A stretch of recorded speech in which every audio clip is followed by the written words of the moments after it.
a real balance between both doing the really important legislative work that your committee does and the council does as a whole, which is of course part of the job, with serving your district and making sure that you're in your district, you're at schools, you're at community board meetings, you're at block associations, and so it's a real thing.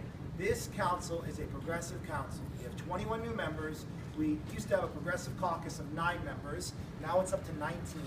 I'm one of those. We've doubled the size, and there are going to be real reforms that are going to take place.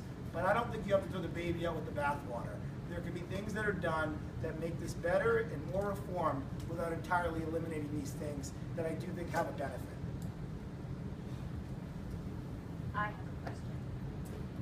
My husband recently witnessed a terrible accident on 23rd Street between 7th Terrible. and 8th. So the mayor has proposed increasing taxes on people that make over $500,000 a year for a very nominal amount. It ends up being something like a $1,000 tax increase over the course of 1 year, which is not that much money. We've seen that it doesn't drive wealthy people out of New York City. They're not going to go park their money in West Palm Beach, down in Florida.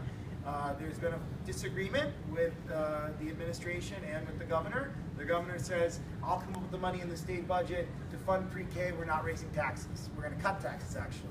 The mayor has said, that's not good for us because if you give us a one-shot deal, this is going to take hundreds of millions of dollars every year to be able to fund, and we need consistency. We need a dedicated revenue stream that's going to take care of this at least for the next 5 years. That's what the mayor has proposed on this raising of the tax. The governor said, no way, it's not happening. Personally, I support raising the tax. People making over $500,000 a year for 5 years, $1,000 a year. It gives us a dedicated revenue stream. It's the mayor's position.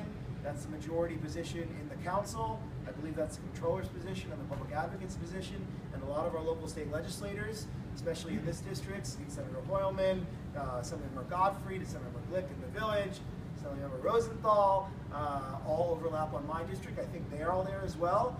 But with a very dysfunctional state senate made up of bad Republicans and very bad Democrats that caucus with the Republicans, there's incredible dysfunction. And so the assembly is probably with us, the state senate is likely not, and the governor is not. So it's an uphill battle. What I think is going to happen, though this is just me armchairing it without any real insight and knowing what's going on up in Albany, is that I think there'll be some compromise that's reached. And the compromise is likely not going to include raising taxes, but it may include actually the state giving more money than they've committed to now to make sure that this is not just a one-year program and that it can be figured out over time, but that we can at least get pre-K slots up and ready for September, which is what DOE has been focusing on and evaluating and targeting.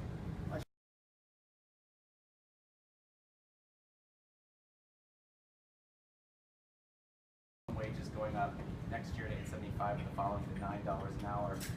Mayor has indicated he's interested in raising the city's minimum wage to $10 an hour as soon as January, and I just wondered if you had any thoughts on that or if the council has discussed that. So right now, the question is about the minimum wage, how minimum wage is going up by a state mandate, but that the mayor has advocated for the city to raise the minimum wage in New York City.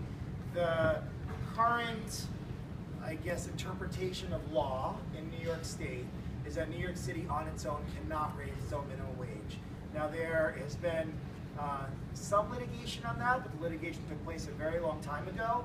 I think that there are people in New York City, and I'd be supportive of this, for us to try to raise the minimum wage. Then if there's litigation, let's litigate it.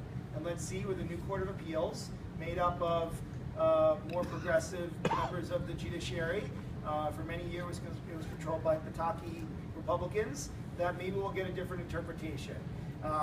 You know, the mayor has staked out a lot of, I think, good battles with Albany, whether it be pre-K, whether it be getting speed cameras allowed in New York City, and whether it be being able to raise our minimum wage. Again, the governor and the Republicans have said no for the city raising its own minimum wage. We will see what happens. I don't know if people know the statistic, but it's pretty staggering. 49% of all New Yorkers, 49% of 8 million people, so that's about 8.2 million people, so it's about 4 million New Yorkers are living either at or near the poverty line. 4 million New Yorkers are living at or near the poverty line. If you put in 40 hours a week you show up to work, you do your job, there should be a basic promise and premise that you can support yourself and your family. I don't know how people in New York City can live off $7 or so an hour. I just really don't believe it. And most of these people are living off that amount of money without any benefits. No healthcare benefits, no pension, no dental, nothing. And so we need to do more to actually lift people out of poverty because it actually helps the city as a whole. It brings in more tax revenue. It's the right thing to do. So we need to find ways to do that. I think paid sick days is going to be one way that's going to be helpful. I was supportive of the bill, but I had concerns on have small businesses adequately been educated about the program, especially minority small businesses where there needs to be translation services involved. Most small businesses I talk to know nothing about paid sick days, and so I don't want them penalized because they're not bad people, they just haven't been educated yet.